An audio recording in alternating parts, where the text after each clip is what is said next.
আচ্ছা, যখনই কোনো মহাবিজ্ঞানী বা জিনিয়াসের কথা ভাবা হয় আমাদের সবার মনে কিন্তু একজন মানুষের ছবিই ভেসে ওঠে, তাই না? তিনি হলেন অ্যালবার্ট আইনস্টাইন।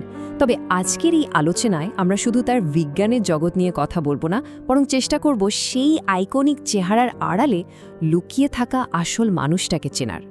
এই সমীকরণটা দেখুন, E=mc²। এটা আমাদের সবারই কম বেশি চেনা।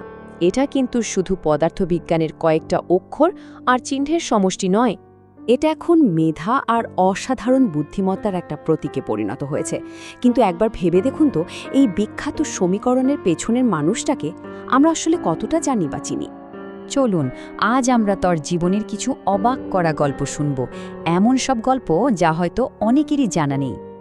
আচ্ছা, আমাদের মধ্যে একটা ধারণা আছে যে জিনিয়াসরা বুঝি জন্ম থেকেই অসাধারণ হন, কিন্তু আইনস্টাইনের ছোটবেলাটা শুনলে রীতিমতো অবাক হতে হয়, কারণ তার শুরুটা ছিল একদম অন্যরকম। আমরা হয়তো ভাবি তিনি জন্ম থেকেই একজন বিস্ময় বালক ছিলেন, কিন্তু আসল সত্যিটা হলো আইনস্টাইন বেশ দেরিতে কথা বলতে শেখেন, আর ছোটবেলায় তাকে অনেকেই পড়াশোনায় বেশ দুর্বল আর অমনোযোগী ভাবত। ভাবা যায়, তার একজন শিক্ষক তো প্রায় হাল ছেড়ে দিয়ে বলেছিলেন, এই ছেলেকে দিয়ে জীবনে কিচ্ছু হবে না। কি অদ্ভুত এক ভবিষ্যৎবাণী, তাই না? এখান থেকেই বোঝা যায় যে বড় প্রতিভা অনেক সময় শুরুতেই সাধারণ চোখে ধরা পড়ে না। এবার তার ব্যক্তিত্বের কিছু অদ্ভুত কিন্তু বেশ মজার দিকের কথা বলি, যা শুনলে তাকে আরও বেশি কাছের মানুষ বলে মনে হবে। আইনস্টাইন কিন্তু মারাত্মক ভুলো মনের একজন মানুষ ছিলেন। তিনি প্রায় পরিচিত মানুষের নাম, জরুরি তারিখ, এমনকি নিজের বাসার টেলিফোন নম্বরটাও ভুলে যেতেন। আর মোজা পরাটা যে তার একদমই পছন্দ ছিল না, সেটা তো একটা বিখ্যাত ব্যাপার। তার এই ভুলো মন নিয়ে একটা দারুণ মজার গল্প আছে। একবার ট্রেনে উঠে তিনি কিছুতেই নিজের টিকিটটা খুঁজে পাচ্ছিলেন না। এ পকেট, ও পকেট, স্যুটকেস, সব জায়গায় পাগলের মতো খুঁজে চলেছেন।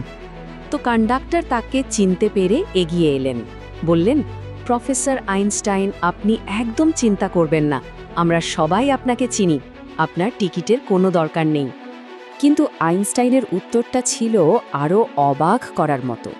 তিনি খুব শান্তভাবে বললেন, আমি কে তা তো আমি জানি, সমস্যাটা হলো আমি কোথায় যাচ্ছি সেটাই যে ভুলে গেছি।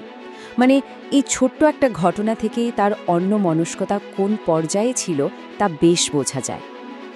আসলে তার মনটা হয়তো এই ছোটোখাটো দৈনন্দিন বিষয়গুলো ভুলে যেত, কারণ সেটা সব সময় ব্যস্ত থাকত আরও অনেক বড় আর গভীর বিষয় নিয়ে। আইনস্টাইনের জগৎটা কিন্তু শুধু বিজ্ঞানের গবেষণাগারেই আটকে ছিল না। তিনি মানবতা, বিশ্ব রাজনীতি আর দর্শন নিয়েও গভীরভাবে ভাবতেন। যেমন ধরুন ১৯৫২ সাল, এই বছরটায় তার জীবনে এমন একটা প্রস্তাব এসেছিল যা পদার্থবিজ্ঞানের জগৎ থেকে একেবারেই আলাদা ছিল। হ্যাঁ, ঠিকই দেখছেন, ১৯৫২ সালে আইনস্টাইনকে সদ্য গঠিত রাষ্ট্র ইসরায়েলের রাষ্ট্রপতি হওয়ার জন্য প্রস্তাব দেয়া হয়েছিল। কিন্তু তিনি খুব বিনয়ের সঙ্গে সেই বিশাল প্রস্তাবটা ফিরিয়ে দেন। তার যুক্তিটাও ছিল খুব পরিষ্কার, আমার জন্ম বিজ্ঞানের জন্য হয়েছে, রাজনীতির জন্য নয়। মানে তিনি নিজের কাজের প্রতি কতটা ফোকাস ছিলেন, এটা ভাবলেই অবাক হতে হয়। বিজ্ঞান ছাড়াও তিনি মানবজাতির ভবিষ্যৎ আর যুদ্ধের ভয়াবহতা নিয়ে সবসময় চিন্তিত থাকতেন। তার একটা বিখ্যাত উক্তি আছে, যা আজকের দিনেও আমাদের সবার জন্য এক বিরাট সতর্কবার্তা। তিনি বলেছিলেন, তৃতীয় বিশ্বযুদ্ধ কী অস্ত্র দিয়ে লড়া হবে তা আমি জানি না, কিন্তু চতুর্থ বিশ্বযুদ্ধ লড়া হবে লাঠি আর পাথর দিয়ে। আধুনিক যুদ্ধের বিধ্বংসী ক্ষমতা নিয়ে তার ভাবনাটা যে কতটা গভীর ছিল, এই একটা বাক্যেই তা পরিষ্কার। তাহলে সবশেষে এই কিংবদন্তির পেছনের মানুষটিকে আমরা কিভাবে দেখব? মজার ব্যাপার হলো, তার মৃত্যুর পরেও তাকে নিয়ে রহস্য কিন্তু এতটুকুও কমেনি। ১৯৫৫ সালে তার মৃত্যুর পর প্যাথোলজিস্ট টমাস হার্ভে গবেষণার জন্য তার মস্তিষ্কটা বের করে সংরক্ষণ করেন। এরপর দশকের পর দশক ধরে বিজ্ঞানীরা ওটা নিয়ে গবেষণা করে কিছু অদ্ভুত জিনিসও খুঁজে পান। যেমন তার মস্তিষ্কের সাধারণ মানুষের চেয়ে অনেক বেশি গ্লিয়াল কোষ ছিল, যেগুলো নিউরনকে শক্তি যোগায়। কিন্তু প্রশ্নটা হলো, এই কোষগুলো একটু বেশি থাকায় কি তার অবিশ্বাস্য প্রতিভার আসল কারণ? এই বিতর্ক কিন্তু আজও চলছে।